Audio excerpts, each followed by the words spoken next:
Hello दोस्तों, स्वागत है आपका एक बार फिर से हमारे यूट्यूब चैनल में, जिसमें कि हम लेके आए हैं आज उत्तर प्रदेश के प्रमुख कला एवं सांस्कृतिक नृत्य। तो चलिए शुरुआत करते हैं। उम्मीद करते हैं आप सबकी पढ़ाई अच्छी चल रही होगी और आप सब लोग स्वस्थ होंगे। तो चलिए शुरुआत करते हैं सबसे पहले कथक नृत्य से।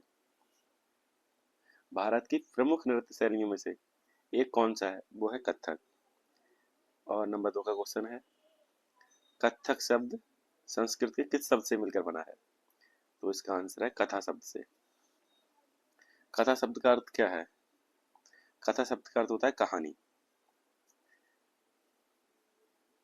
उसके बाद क्वेश्चन है, कथक नृत्य में नर्तक कहानी कैसे प्रस्तुत करते हैं? अपनी भाव भंगियों को, हाथों की मुद्राओं और पैरों की ताल के माध्यम से। उसके बाद है, कथक की शुरुआत कहाँ से हुई? कथक की शुरुआत प्राचीन उत्तर भारत से हुई। पहले कथक को मंदिरों में कौन प्रस्तुत करते थे? पहले कथक को मंदिरों में कथावाचक प्रस्तुत करते थे, कहानियां सुनाने वाले।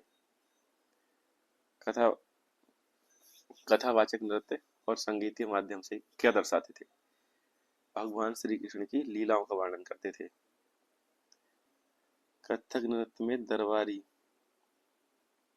प्रभाव किस काल में आया? मुगल काल में। उसके बाद आते हैं, मुगल काल के प्रभाव से कथक में क्या तत्व जुड़े? नजाकत, भावुकता और श्रृंगार तत्व जुड़े। कथक में तत्कार का क्या अर्थ होता है? कथक में तत्कार का क्या अर्थ होता है? कथक में तत्कार का अर्थ होता है पैरों की थाप। जो वो पैरों को हिलाती है ना, उस थाप को कहते हैं।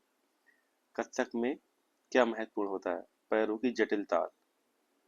कथक में तेज और संतुलित घूमने को क्या कहते हैं? चक्कर, राउंड करना या स्पिन करना। कथक में अभिनय का क्या अर्थ होता है? अभिनय मतलब चेहरे के हाव भाव से कहानी कहना। हस्त मुद्राओं का उपयोग कथक में किस लिए होता है? हाथों की विशेष मुद्राओं से भाव व्यक्त करने के लिए। कथक के कितने मुख्य घराने हैं? कथक के 3 मुख्य घराने हैं, लखनऊ, जयपुर और बनारस। ये 3 मुख्य घराने हैं। लखनऊ घराने में किस पर अधिक ध्यान दिया जाता है? भाव और नजाकत पर। जयपुर घराने की प्रमुख विशेषता क्या है? तेज ताल और पैरों की जटिलता। बनारस घराने में कौन से तत्व अधिक होते हैं? पारंपरिक और धार्मिक तत्व। कथक में महिलाएं कौन सी वेशभूषा पहनती हैं? लहंगा चोली या अनारकली सूट में साथ में दुपट्टा। कथक में पुरुष क्या पहनते हैं? कुर्ता, चूड़ीदार या धोती कुर्ता। कथक में पैरों में क्या पहना जाता है? घुंघरू, छोटी घंटियां। कथक में मुख्यतः किस संगीत का उपयोग होता है? हिंदुस्तानी शास्त्रीय संगीत का। कथक के प्रमुख वाद्य यंत्र कौन से होते हैं? तबला, हारमोनियम, सितारा, सरोद। किन्हीं प्रमुख कथक नर्तकों के और नर्तकियों के नाम बताइए, जिसमें सबसे फेमस है बिरजू महाराज, सितारा देवी, कुमुदनी, लखिया। कथक किसका महत्वपूर्ण हिस्सा है? भारतीय संस्कृति और परंपरा का। कथक नृत्य मनोरंजन के अलावा और क्या प्रस्तुत करता है? ये धार्मिक और सामाजिक कथाओं को जीवंत रूप में प्रस्तुत करता है।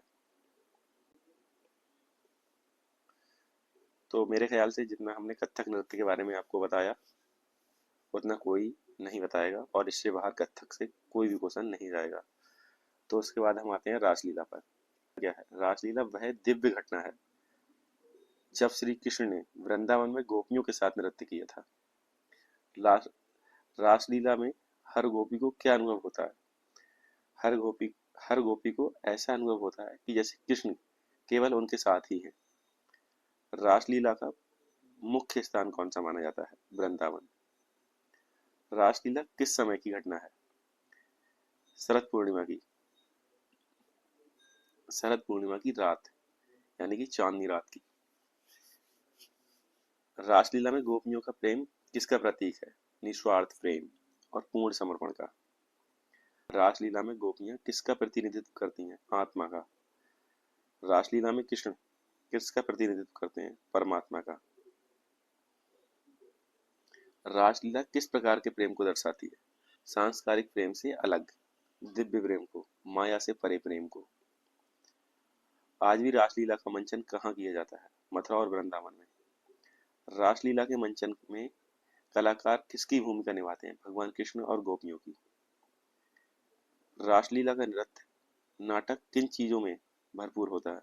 भक्ति, संगीत, संवाद और भावनाओं से। रासलीला से सच्चे प्रेम के बारे में क्या सीख मिलती है? सच्चा प्रेम स्वार्थ रहित होता है। रासलीला के अनुसार मुक्ति का मार्ग क्या है? भगवान के प्रति पूर्ण समर्पण एकमात्र मुक्ति का मार्ग है। रासलीला के अनुसार भक्ति में किसका कोई स्थान नहीं है? अहंकार का, क्योंकि अगर जहाँ अहंकार है वहां रासलीला नहीं है, वहां भक्ति नहीं है। उसके बाद हम चलते हैं चरकुला पर। और चरकुला जो है, चरकुला क्या होता है? चरकुला एक लकड़ी का एक बड़ा गोल ढांचा होता है जिसमें कई दिए जलाए जाते हैं। चरकुला नृत्य कौन और कैसे करता है? इस नृत्य के दौरान महिला कलाकार अपने सिर पर संतुलित करके नाचती हैं। मान्यता के अनुसार चरकुला नृत्य की उत्पत्ति कब हुई थी? जब राधा रानी का जन्म हुआ था। राधा रानी के जन्म पर किसने सिर पर चरकुला रखकर नृत्य किया था? उनकी दादी ने। चरकुला नृत्य में नर्तकी सिर पर क्या रखकर संतुलन बनाती है? भारी चरकुला। चरकुला नृत्य के दौरान कौन से गीत गाए जाते हैं? पारंपरिक ब्रज गीत। चरकुला नृत्य विशेष रूप से किस अवसर पर किया जाता है? राधा अष्टमी के अवसर। चरकुला नृत्य मुख्य रूप से कहाँ देखा जा सकता है?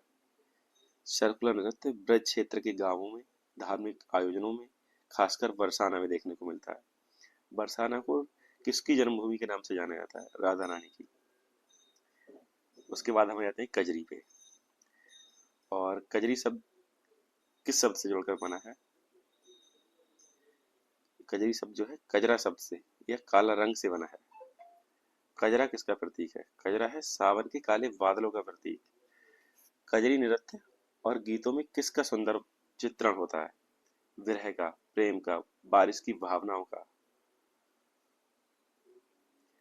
कजरी का मुख्य केंद्र कौन सा है? मिर्जापुर। कजरी के अन्य प्रमुख क्षेत्र कौन से हैं? वाराणसी, जौनपुर और बिहार। कजरी नृत्य मुख्य रूप से किसके द्वारा किया जाता है? महिलाओं के द्वारा। कजरी गीतों में कौन सी भावनाएं झलकती हैं? प्रेम, बिरहा, जुदाई और सावन की भावनाएं। कजरी में किन वाद्य यंत्रों का उपयोग होता है? ढोलक, हारमोनियम और मजीरा का। कजरी नृत्य विशेष रूप से किस अवसर पर किया जाता है? कजरी तीज के अवसर पर किया जाता है। कजरी नृत्य किस में? सावन और भाद्रपद में। वाराणसी की कजरी शैली को क्या कहते हैं? बनारसी कजरी। मिर्जापुर की पारंपरिक कजरी शैली को क्या कहते हैं? मिर्जापुरी कजरी। उसके बाद हम आते हैं नौटंकी पे। नौटंकी क्या है? एक प्रकार का लोक नाटक है। नौटंकी में कलाकार कहानी कैसे प्रस्तुत करते हैं? गाकर और अभिनय करके। नौटंकी में संवाद अक्सर किस रूप में होते हैं? गीतों के रूप में। नौटंकी के प्रमुख क्षेत्र कौन से हैं? उत्तर प्रदेश, कानपुर, हाथरस और आगरा। नौटंकी की शुरुआत किस सदी में हुई थी? 19वीं सदी में। नौटंकी खास तौर पर किन क्षेत्रों में विकसित हुई है? हाथरस और कानपुर क्षेत्र में। पहले नौटंकी को कहाँ प्रस्तुत किया जाता था? मेलों और त्योहारों में, खुले मंच पर। नौटंकी के मंच का स्वरूप कैसा होता है? खुला मंच, स्टेज। नौटंकी में किन वाद्य यंत्रों का प्रयोग होता है? ढोलक, हारमोनियम, नगाड़ा आदि। नौटंकी की कहानियां किन विषयों पर आधारित होती हैं? हास्य, प्रेम, वीरता, सामाजिक विषय और भी बहुत सारी चीजें होती हैं जिन पर आधारित होती हैं। नौटंकी में प्रस्तुत की जाने वाली कुछ लोकप्रिय कथाओं के नाम बताइए। लैला मजनू, हीर रांझा, आला उदल, ये सारे इनके फेमस वो हैं।